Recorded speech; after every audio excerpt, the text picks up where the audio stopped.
Siap.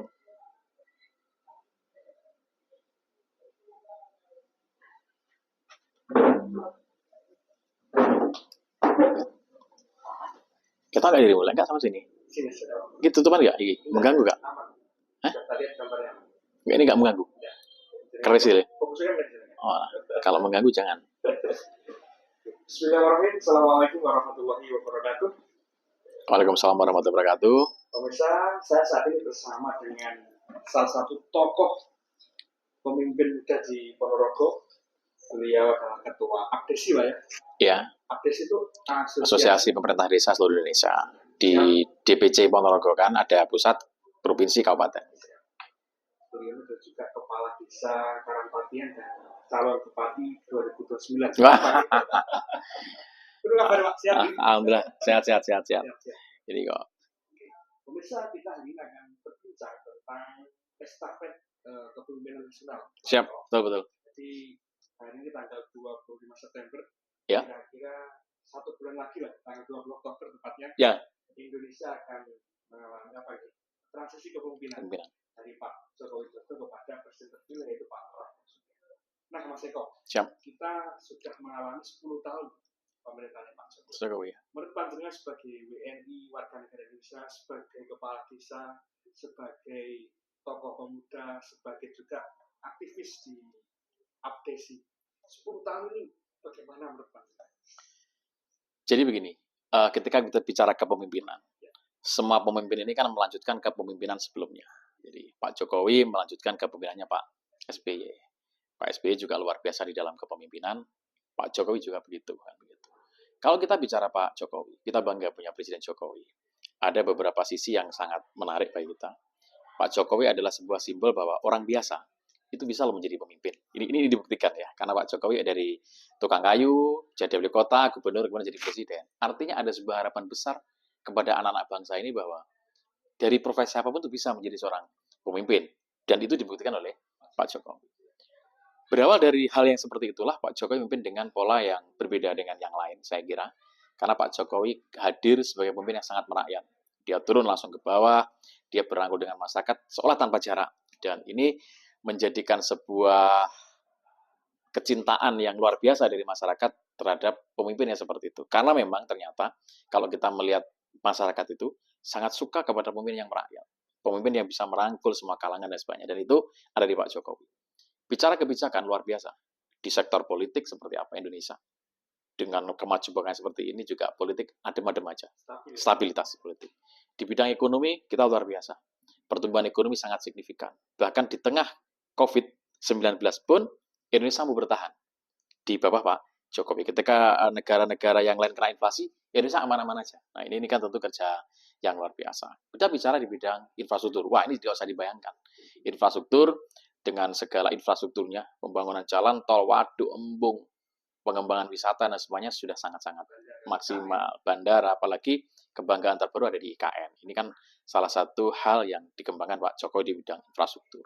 Kemudian kalau kita di bidang sosial, banyak program-program pro rakyat ya, seperti bantuan pangan non tunai, bantuan sosial yang benar-benar digerojokkan kepada masyarakat, kan begitu. Jadi tentu inilah kenapa kita menyebut bahwa Pak Jokowi ini sebagai tokoh yang memang benar-benar merakyat dan berpihak pada rakyat. Mas, ini kalau dinilai, yang dengan sebagai pangan 0 sampai 10. 9, Pak. 9, Pak. Ada kata sempurna, gitu? Oh, nggak ada kata sempurna. Terus 9 sudah sekali. Kan menurut saya ya, kan saya boleh menilai siapapun itu. Itu hak saya. Tapi saya menilai Pak Jokowi 9. Dari 10. Satu angka. Oh, jangan. Nanti kalau dibuat 10, saya disalahkan sama netizen. Geng. Siap. Ya. Jadi memang 9 tadi yang baik sekali. Baik sekali. Jadi memang beliau bisa menjawantahkan harapan rakyat. Betul. Mayoritas meskipun banyak yang ini juga mengkritik juga. Oh pasti Pak. Tapi Pak Jokowi juga enjoy aja dikritik. Pak Jokowi kan termasuk orang yang suka dikritik juga. Dia memberi ruang kan kepada masyarakat untuk mengkritik kan begitu. Jadi memang Pak Jokowi tipe-tipe yang masih kok ya. Jadi siapapun bisa melaju. Jadi iya. Punya potensi juga nanti. Kepala desa nanti bupati. Kalau itu yang menilai kan orang lain bukan saya kan begitu. Tapi kan ada role model dari Pak Jokowi. Iya, role Pak Jokowi. Mas Eko bisa ikuti juga. Iya, betul. Terus yang ini Mas, kalau dari sisi tadi kan dari masyarakat Panjenengan tentang Pak Jokowi juga pernah di sini. Pak Jokowi alhamdulillah sudah berkunjung ke Desa Karangpatan tahun 2016. Ya, ya otomatis lah. Itu bisa dilihat bagaimana kecintaan masyarakat itu ada Pilpres zaman dahulu sih. Zaman 2000 berapa itu? 14. Oh, enggak, 19. Pak Jokowi kesini kan 2016 nih. Di 2019 Pilpres ya kayaknya masyarakat saya lupa hasilnya tapi mayoritas milih Pak Jokowi waktu itu sih gitu loh ya. Ini saya tidak berbicara di dalam konteks mengarahkan orang, tapi kan terjadi di 2019. Karena alat ukur cinta kepada seseorang apa? Kan ketika dibuktikan di dalam pemilu. Betul kan?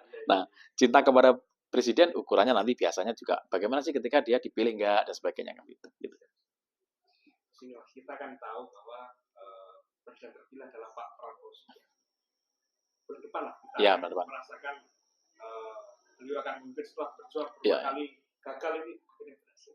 Harapan Panjenengan Pak pada, tapi mendukung Pak Apa? pada pemerintahnya Pak Prabowo. Oh, sangat mendukung sekali. Jadi kami akan sangat mendukung sekali kepada Pak Prabowo gitu. Karena Pak Prabowo juga idola kami. Ya, Pak Prabowo adalah sosok yang benar-benar kami anggap sebagai tokoh yang benar-benar mencintai Indonesia gitu ya. Pak Prabowo ini tokoh yang saya melihat hatinya benar-benar seluas samudera.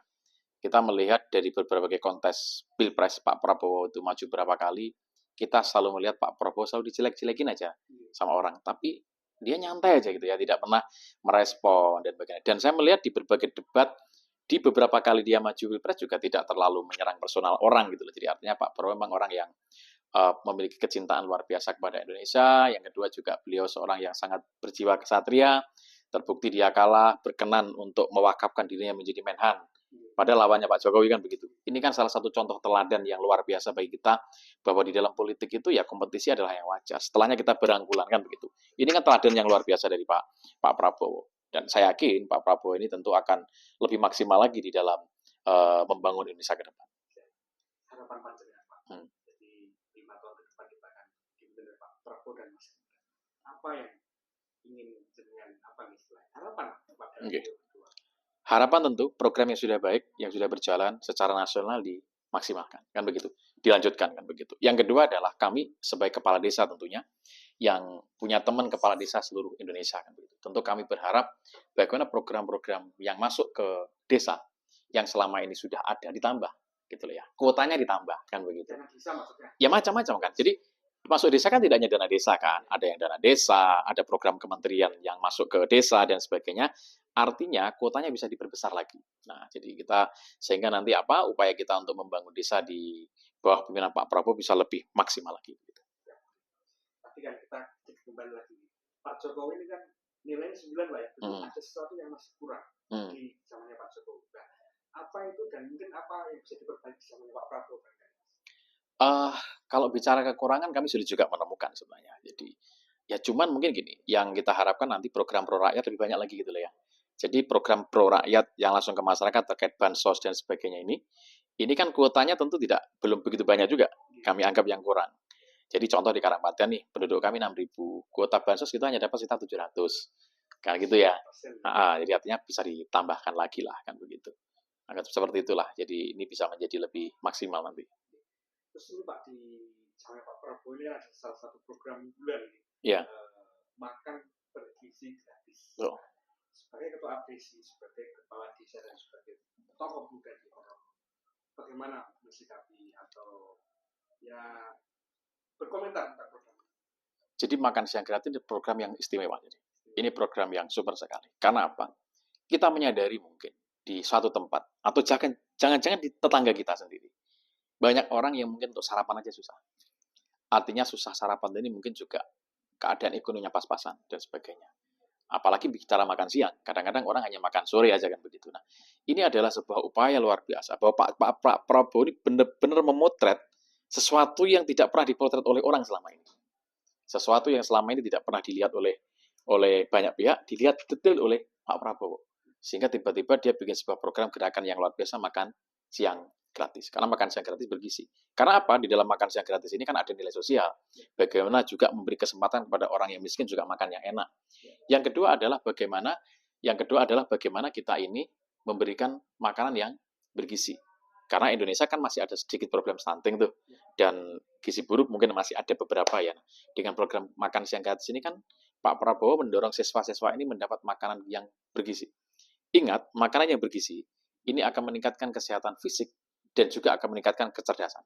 Artinya Pak Prabowo menyiapkan generasi masa depan yang panjang itu dimulai dari sedini mungkin dengan memberi makan gratis yang bergizi. Belum lagi faktor ekonomi yang menunjang itu nih, Ya, karena sayuran, beras kan betul bisa. sekali, betul sekali. Makan siang gratis sangat bermanfaat. Ingat, satu piring nasi, satu piring makan gratis ini kan di kita kan pada di angka 15.000, Mas. Nah, kita bisa bayangin nih, kalau buruh tani. Buruh tani itu gajinya dia per hari paling 80.000. Di tempat kita ini 80.000. Bayangin coba 80.000 itu dia punya anak sekolah gitu contohnya dia. Untuk bensinnya aja anaknya sekolah SMA sudah 20.000. Sangunya berapa? 20-40. Tinggal 40.000 untuk makan dia, adiknya kan.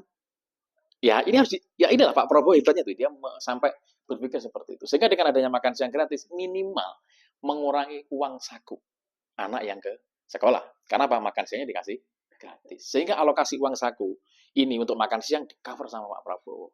Artinya uang saku bisa masuk kepada kebutuhan yang lain.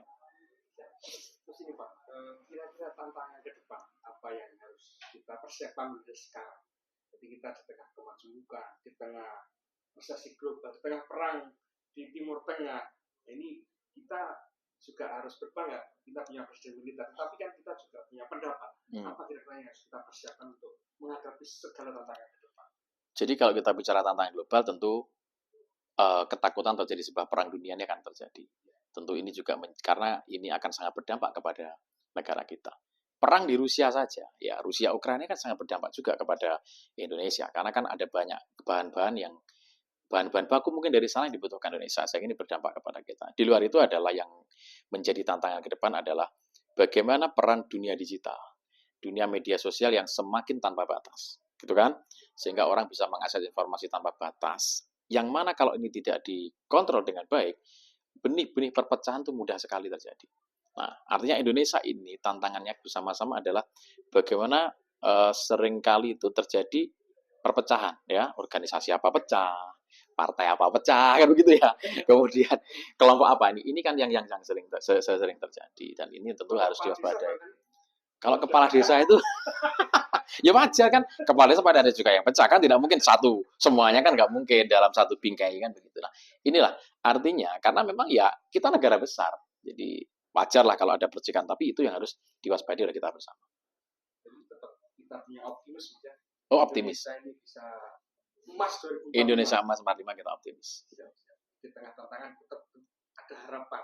Betul sekali. Terakhir Mas, seperti kalau di Pak Jokowi itu ada target-target misalkan menasionalisasi aset. Katakanlah Freeport nih, dulu kan sudah sekian persen diambil lah. Harapan jenengan ketika Pak Prabowo nanti apakah bisa naik atau tetap diberikan itu aja? Oh ya, kita berharap itu terus naik. Ya mungkin karena memang itu bentuk bagaimana di dalam undang-undang bahwa apa itu namanya ada pasal yang mengatakan bahwa semua sumber daya kan dikelola negara untuk kesejahteraan masyarakat. Semoga nanti sudah diawali Pak Jokowi dan presiden-presiden pendahulu ini ibaratnya saham kita semakin maksimal lah di berbagai perusahaan yang ada di Indonesia itu kan begitu, sehingga memang benar-benar bisa dimanfaatkan untuk kesejahteraan rakyat gitu.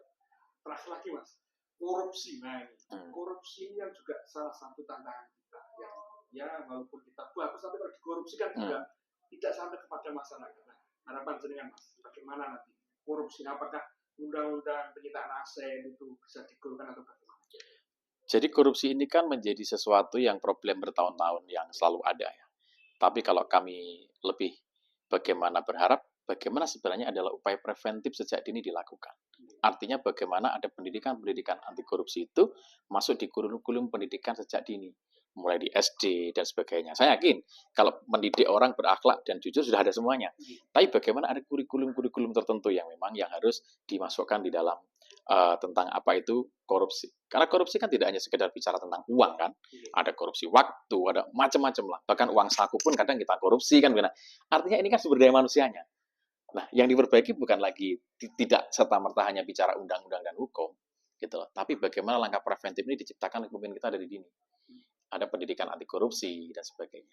Karena korupsi ini kan bukan sekedar tentang asal dihukum selesai, enggak. Kan buktinya di hukum juga ada saja kan begitu. Nah, artinya apa? Preventifnya. Sehingga bagaimana kita berupaya bersama-sama, ada pendidikan-pendidikan anti korupsi masih kurikulum pendidikan sejak dini, sehingga minimal anak-anak ini sejak kecil, adik-adik kita sudah ditanamkan budaya untuk tidak melakukan hal yang tidak jujur seperti itu.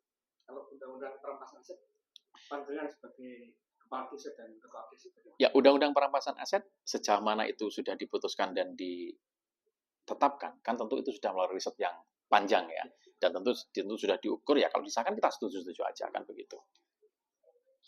Oke, pemirsa, banyak sekali ilmu daging ini mas. Bukan calon bupati. Wah, jangan, nanti dikira nyalon tenanan saya, nanti malah bahaya nanti. Oke. Oke. Pemirsa, kita hari ini cukup bersyukur sekali bisa mendapatkan ilmu daging, ilmu bangsaan, ilmu wawasan luas tentang kepemimpinan nasional dari Pak Eko Mulyadi. Ini sosok dari desa Pak ya, tapi sekarang sudah levelnya ini sudah ini Pak ya. Level kecamatan. Sudah lah, levelnya sudah level nasional. Karena kemarin saya lihat pemimpin ini Pak ya, orasi di depan. Demo ya, demo. Oke pemirsa, terima kasih telah menyaksikan video ini dan semoga kita diberikan kesehatan, keselamatan sehingga kita bisa menyaksikan Indonesia maju Pak ya. Amin. Bawah kepemimpinan Pak Prabowo dan presiden-presiden selanjutnya. Dan bupatinya masih kawakan ya? Apa? Bupatinya kan sudah ada calonnya ada 2 ini ya. Ada nomor 1 dan nomor 2 kan calonnya. Terima kasih banyak Mas Iko. Siap, Pak ya. Maaf bukan waktunya. Siap, nggih. Terima kasih. Assalamualaikum warahmatullahi wabarakatuh. Waalaikumsalam warahmatullahi wabarakatuh. Caken Mas,